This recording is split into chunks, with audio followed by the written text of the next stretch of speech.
Hi, I'm Heather from booktubes, and today is my favorite, the best short reads of 2024. These are novellas, graphic novels, manga, and these are the best of the best. If you are trying to finish up your reading goal or catch up or get in a few short reads before the end of the year, that's why I do this at this time. But whether this is affecting your reading goal or not, don't forget you can always lower your reading goal, no big deal. These are the best short reads, perfect palate cleansers that I have to offer for my reading of 2024. These are going in no particular order. The first one is The Other World's Books Depend on the Bean Counter. It's a male fantasy romance manga. He is an accountant in Japan and he sees this girl being sucked into the sidewalk. She's the chosen one. She's the one that's going to save, this fantasy land. They get one like every 100 years or something, and she's the one. Well, he tries to rescue her, and because of that, he gets sucked into this other world with her. But she has magic. She's the chosen one. He doesn't. And so the magic in the world is actually making him very sick. And so, of course, he has to have sex to fix it. We love sex magic around here, let me tell you. But this guy is so grumpy. He's a sorcerer knight, basically. He's very powerful. And then, he can't watch this guy die. Their romance is so cute. I loved it so much. I'm obsessed with it. There are 4 volumes out in English and I absolutely adore them. I can't wait for more. They're the cutest little couple you've ever seen in your entire life. But this accountant basically decides to take over the accounting department of this kingdom and is like, no, you can't just tell the nobility yes for all of their expenses. We're going to go bankrupt. You have to have a budget. Hence the name of the series. It is delightful. I am obsessed. Truly just makes me happy to think about them. Then I have First Test, the graphic novel. This is a graphic novel adaptation from the classic young adult fantasy series by Tamora. These are some of my favorite fantasy books from my childhood, some of the most meaningful books in my life. I read this graphic novel to my children. Absolutely delightful. Had so much fun seeing these characters come to life. Editing me here to say that this book is about a 11-year-old girl who starts training to be a knight, and she's the first girl to be a squire and page, etc., that they knew was a girl at the time. Very easy read. The art is cute and well done. I thought the story was broken up really well into a graphic novel, and just highly recommend if you, like me, are a fan of Tamora Pierce. Then I have Surrender by Rilzy Adams. This is a erotic novella. It is 52 pages. Basically, they were friends, they never hooked up, but they said, hey, if we're not with anyone in 10 years or whatever, we're gonna hook up and we're gonna see what we're missing. And they do. It's BDSM, there are toys involved, there's a lot of this is the hottest sex of their lives, and it does end in a happy for now, happily ever after, like they're going to give it a go. But it was so steamy, so sweet. Yes, absolutely yes.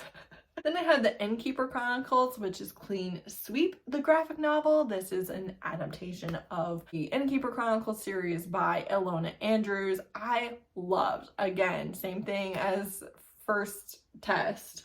But I actually love seeing so many of my favorite characters in graphic novel form. I thought that where they ended this book is just partway through the first book, where this graphic novel ends. But I thought that was really well done. It was so much fun seeing the interpretation of the different creatures and the different magics. This is like a sci-fi / paranormal romance series. It is so good. I had an amazing time with this one, and the second one comes out in the beginning of 2025, and I can't wait. I'm so glad that I got the chance to read this because I am such an Ilona Andrews fan. I do think that you could absolutely try them for the first time with this graphic novel. If that is your preferred format, it's fantastic. It's so good. Then I have Nina the Starry Bride. This is my other favorite fantasy romance manga series of the year. You have an orphan who looks just like the princess. The princess has died and they are going to replace her with this orphan. And she has a love triangle with two princes of different countries. She's a priestess, she's star touch. There's all sorts of stuff happening. I feel like there are parts of this that shouldn't work for me, but they really do. You know, she's too good for this world. She's constantly running into danger. She's very impulsive. She's very strong-headed, and she doesn't often recognize that people are in love with her and things like that. You know, she's a bit naive. I don't care. I don't care. I love her. I love them.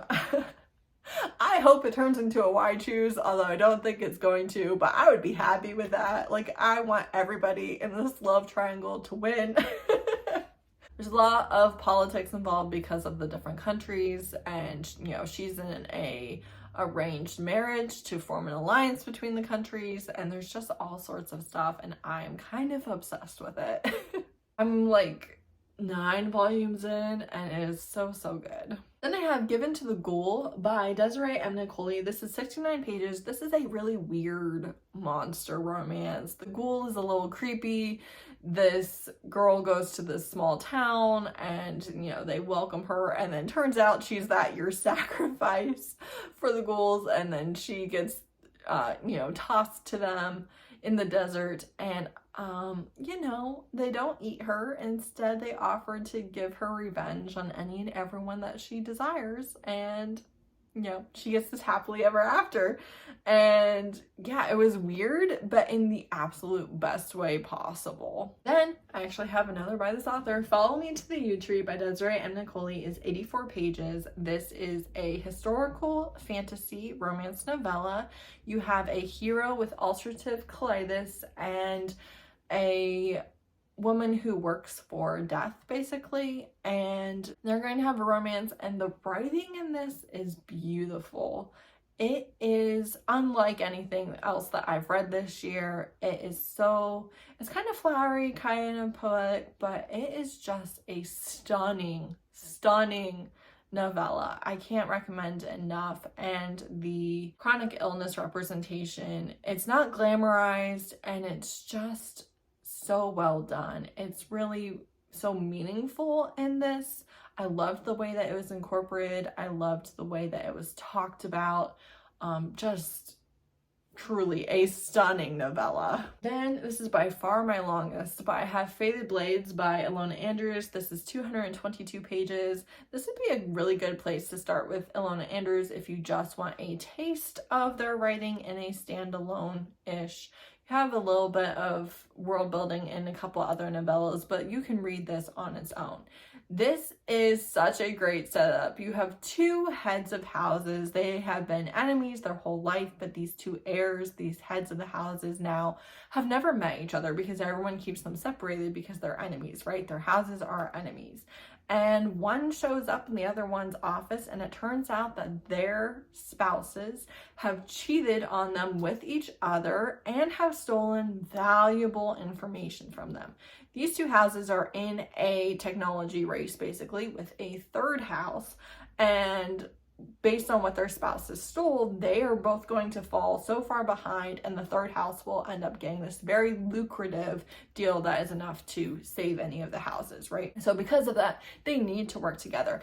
And this is one that I absolutely adore because of the mutual respect between these two. Even when they're enemies, they respect each other. They understand each other. They are two sides of the same coins. And their spouses never really appreciate just how dangerous or how ruthless they are. But these two, oh, they get each other. They understand. And not only do they understand, but they are so compatible. And the way that they will not let this feud between their families or the expectations of society stand in the way of their happiness. Brilliant, beautiful, amazing. You should have known that they were a tiger when you pulled their tail. And now they've got, you know, a bestie tiger to have their back. It's just so good. It's like so many tropes that I absolutely adore, done to perfection in a short read. Then I have In the Care of Magic by Robin Jo Margaret. This is 111 pages. This is a gender fluid, non-binary, aromantic demon and a bisexual fat, which maybe she was pansexual, I don't remember, but the demon is a sex demon. He's a sex worker, but he doesn't really like having sex, and the way that she respects that and, you know, gives him out is just very aware of his consent and doesn't just view him as a tool or a plaything. I think is really beautiful in this one. It's erotica because, again, he is aromantic, so there's not romance, but they do end up together with the companionship of each other. So for me and my desire for an HEA, that's all I really want, is for them to be happy together, and it doesn't matter to me that he doesn't feel romantically for her. This one is really steamy. It's really steamy, but this witch just completely unappreciated by her village. She goes off, she summons this demon and just heals. Like, she lets herself rest. And I kind of wish she hadn't gone back to the village, not gonna lie, but it does seem that it will be better. Then lastly, I have Full Speed to a Crash Landing, which is Chaotic Orbits #1 by Beth Revis. This is 192 pages. It is the first book in a trilogy, but you could read it on its own. And this has one of my all-time favorite tropes, which is mask off characters. So you have characters who know more than they appear and who are playing each other. And I love when you can match wits with someone who is a worthy opponent and have a romantic relationship with them. Oh, I'm into it. I'm into it so much. Give me competence. I have a thing for competency porn. I won't lie to you. I'm just like, whew, you did that so effectively. Good job. But she is a scrapper. This is a sci-fi romance, obviously. She is in a shipwreck, basically, by a ship that she was scavenging. She gets rescued by this other ship. They're on a mission and she ends up helping them out because this is her area of expertise, and some of the things have happened in a way that makes them extremely dangerous to scavenge or to recover. So I loved their banter. I loved the way that she fit into the ship. I loved all of the arguments that she got into with everyone. It was just great. I loved the way that she was written and the way that we see her being careful with her words and things like that. Just so much fun. Even when you don't know everything that she knows, the way that is given to you lets you know that you're going to be finding out reveals. And it's so satisfying at the end of the book when you get those reveals, when the hero gets those reveals. I'm really looking forward to reading the second one. So that's it. These are the best of the short books that I read this year. I love novellas. I love a good graphic novel or manga. I wish I had more that were amazing. It's just, it seems to be getting harder and harder to find them, to be honest. But yeah, I love a good short read. You will never see me picking up a 50-page book and then complaining that it's not longer. So these are the best of the best. Highly recommend any of them. Let me know if any of them sounded good to you and you plan on picking any of them up. Would absolutely love to know that. Thank you so much for watching. I hope you have a great end to your reading year. Bye.